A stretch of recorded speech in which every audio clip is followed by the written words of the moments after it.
The referee is Matthew Carley. Well, 3 weeks ago in an English League match, Carley replaced today's TMO as the referee when Tom Foley turned his ankle, and it's Tom who's in the television truck this evening.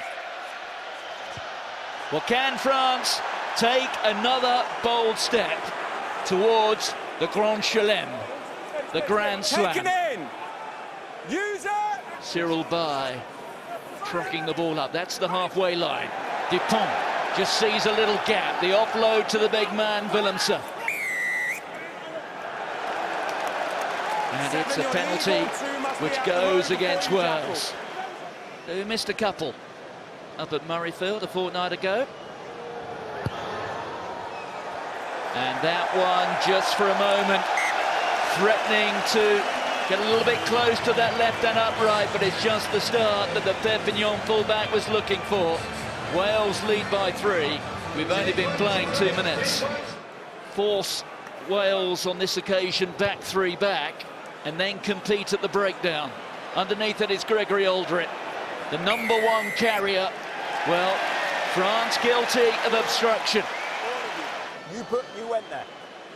1 minute. 4 Frenchmen in a crescent shape, protecting their captain, and Dan Biggar in much the same fashion that Melvin Jaminet slotted it a couple of minutes ago.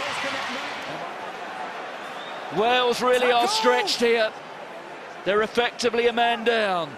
Dupont, Entomac, Moefana, there's a spare man out wide now. Jaminet, and across goes Gelon. Gelon gets the first try for France. We've been playing less than 9 minutes. There we see Jaminet just getting his footwork in, being able to make that break. Look at that offload. Lovely skills, a little bit of a show and go.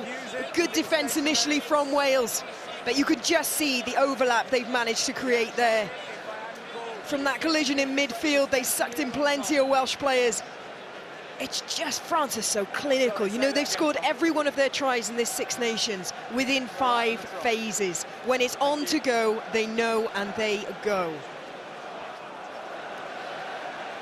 Well, we are being told that Thomas Williams has gone off for a head injury assessment, but when he tried to get back to his feet, there was a little bit of a wobble, and Jaminet makes that worth 7. Jaminet getting hunted down. Look at Faletau, and they get the penalty to Wales. They know they have to chase absolutely everything today. There we see. Look at Talupi Faletau. I know, that follow-up tackle. There was questions, wasn't there? He's been out for so long through injury. Only had a game and a half with Bath before he pitched up against England. And he was by far one of the best players for that game, and he's showing his fitness and his resilience now. They're using the heavy artillery. At some point, they will look for the speed out wide, surely. It's a penalty. So they know they've got 3 points coming if they want it. Hardy just for a moment looked at the line. But France were on their mettle. And he is now a vice-captain to Dan Biggar. And between them, they decided to take the 3. There's an offside from Wales, so this is a free hit for the French. They can afford to gamble. There's Cyril Bay. Onside. Dupont. 5 offside, first half. Takes his tally in the championship to 44 points. Dowie Lake, Biggar. Cross kick to Faletau. Faletau inside to Davis, who couldn't keep hold of it, and Dupont saves the day. Well, it's straight up and down. Oh, it's gone in the hands there of Josh Adams. Adams offloads. Here goes Rowlands, galloping through the midfield. And France have turned it over. Well, that's how often happens when you're desperate to get the length. Came over it just a little bit. France have the turnover. They have it. Gito Movaka, Hands away! the replacement hooker it was. All they've got to do now is get it into touch.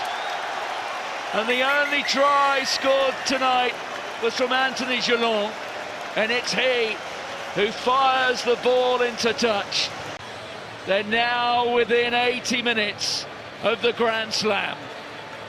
The final score in the Welsh capital. Wales have just fallen short. It's France who have made it 4 from 4. They have won by 13 points to 9.